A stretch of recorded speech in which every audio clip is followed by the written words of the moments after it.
দেখো বের করবো।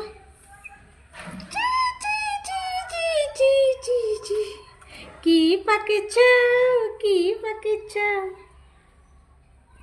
ওই ওই যে আর উঠবে।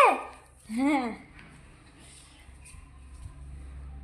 আমার কিসের পাখি ছাও? এদিক দাও, এদিক নিয়ে এসো। আমার কিসের পাখি খাওয়া? কোথায় এ মনে হয় বাবুই পাখির ছাও কোথায় পেলা? পাইছে। এই যে এবার মা মানে কোথায় কি জানে। লিখি তো কিছু রাখতে হবে কিছু তো না মা। হ্যাঁ তাহলে ওই ওই ছোট্ট বাবু, ছোট্ট বেবি বেবি। বলে ওই জন্যতে ঘর বানাতে হবে। এইটা ওই ঘর। ও দেখো, ও দেখ কি সুন্দর। এই, ওই, কি সুন্দর উঠছে। ওড়া ওড়া ওড়া ওড়া ওড়া ওড়া ওড়া ওড়া।